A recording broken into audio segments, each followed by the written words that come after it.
दिक्पाल ने जोर से अपना मुक्का टेबल पर मारते हुए कहा। उसकी इतने दिनों की मेहनत बेकार हो गई थी। इससे पहले कि दिक्पाल गुस्से में कुछ करता, तभी दरवाजे पर दस्तक हुई। दिक्पाल ने तैश में कहा, कम इन। दरवाजा खुलते ही दिक्पाल का सेक्रेटरी अंदर आ गया और बोला, सर, आपसे कोई मिलना चाहता है। कौन है?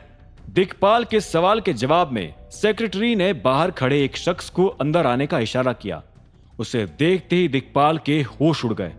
वो शख्स और कोई नहीं बल्कि दिक्पाल का जासूस था, जो अभिनव के ग्रुप में घुसा हुआ था।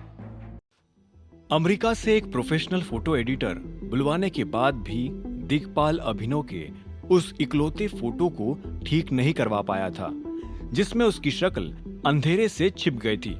इसी वक्त दिक्पाल का भेजा वो जासूस भी उसके कैबिन में घुस आया था, जो टाइगर के ग्रुप की जासूसी में लगा था। तुम अचानक? दिक्पाल ने हैरान होकर भारी आवाज में पूछा, क्या खबर लाए हो? सर, टाइगर के ग्रुप में अब एक्टिविटी बढ़ रही है। उसकी कंपनीज में नए कॉन्ट्रैक्ट्स, पॉलिसी चेंजेस अचानक से होने लगे हैं, उस जासूस ने कॉन्फिडेंटली कहा। दिक्पाल ने तुरंत ही उसके सामने एक और सवाल खड़ा कर दिया। अच्छा, और टाइगर के बारे में क्या इंफॉर्मेशन है? कौन है टाइगर, पता चला? सर, बस वही पता नहीं चल पाया है। उसके ग्रुप ने टाइगर की आइडेंटिटी बहुत अच्छे से छिपा कर रखी है। अभी थोड़ा और वक्त लगेगा। Then why are you here? जब कुछ बताने लायक इंफॉर्मेशन मिले तभी वापिस आना। Get out. निराश होकर दिक्पाल उस जासूस पर भड़क उठा। उसके वहां से जाते ही दिक्पाल ने फिर से अपनी सिगरेट उठाई, लेकिन पाया कि वो अब बुझ चुकी थी, जिससे वो और भी ज्यादा गुस्सा होकर गुर्राने लगा। दूसरी ओर अलायना के स्टोर का मैनेजर लगातार अभिनव से माफी भी मांगे जा रहा था और उस सेल्स गर्ल को फटकारते भी जा रहा था। तुम अपना दिमाग घर पर ही छोड़कर आती हो क्या? या कभी बात करने के मैनर्स सीखे नहीं है बचपन में? Sir, I am really sorry, मुझे अंदाजा नहीं था कि। Shut up! एंड सर, इसकी ओर से अगेन मैं हाथ जोड़कर माफी मांगता हूँ। आप बस प्लीज इस मामले को लेकर अलायना मैम से कंप्लेन मत करिएगा, नहीं तो हम हमारी रोजी रोटी खो बैठेंगे। उस मैनेजर ने अभिनव के सामने गिड़गिड़ाते हुए कहा। उसे पता था कि अगर इसके पास टाइगर का ब्लैक कार्ड था तो ये आदमी जरूर ही अलायना से भी डायरेक्टली कांटेक्ट कर सकता था। अभिनव ने उसके जवाब में कहा, ठीक है यार, अब जल्दी से वो घड़ी पैक कर दो, मैं वैसे भी लेट हो रहा हूँ। जी सर, बस 2 मिनट दीजिए। मैनेजर तुरंत ही उस सेक्शन में चला गया जहां पर वो घड़ी डिस्प्ले में लगी थी। वो सेल्स गर्ल अपनी जगह पर ही खड़ी खड़ी सिसकने लगी थी और अभिनव की ओर देख भी नहीं पा रही थी।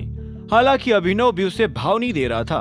उसे लग रहा था कि वो लड़की अभी भी नाटक कर रही है। लग्जरी घड़ियों के सेक्शन में पहुंचते ही मैनेजर ने देखा कि वो घड़ी डिस्प्ले में नहीं बल्कि एक आदमी के हाथों में थी।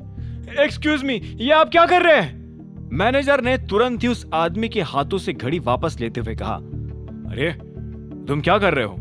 मैं ये घड़ी खरीदने आया हूं। वो अमीर जवान आदमी भी मैनेजर की हरकत देखकर उस पर चिल्ला पड़ा। नहीं नहीं नहीं, ये घड़ी ऑलरेडी बुक थी, आप डिस्प्ले में से कोई और पसंद कर लो, सॉरी। मैनेजर उस घड़ी को एक नाजुक से कपड़े से साफ करते हुए बोला, क्या? अगर बुक थी तो फिर डिस्प्ले पर लगाई ही क्यों? मुझे नहीं पता, मुझे यही चाहिए। अब बताओ क्या कीमत है इसकी? 12 करोड़। मैनेजर ने घड़ी बॉक्स में पैक करते हुए उस आदमी की ओर नजर उठाई। और साथ में अलायना मेंबरशिप कार्ड भी लगेगा। क्या? वो आदमी चौंक गया।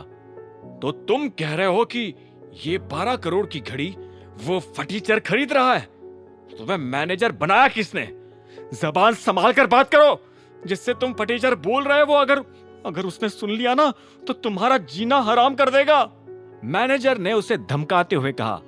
धमकी सुनकर उस आदमी का पारा और भी चढ़ गया और चढ़ते पारे के साथ ही वो अपनी आस्तीन भी चढ़ाते हुए बोल पड़ा, अच्छा भला उसको कौन है, मैं भी तो देखूं इतना बड़ा दबंग कौन आ गया है एनसीआर में। उस आदमी की नादानी देखकर मैनेजर ने उसे धीरे से समझाया, देखो भाई, फालतू पंगा मत लो उससे, टाइगर का आदमी है वो, जरा समझो। आगे की कहानी जानने के लिए देखें अगला एपिसोड सिर्फ पॉकेट एफएम के यूट्यूब चैनल पर और द रिटर्न ऑफ टाइगर के सारे एपिसोड्स को सुनने के लिए डिस्क्रिप्शन में दी लिंक से डाउनलोड करें पॉकेट एफएम ऐप।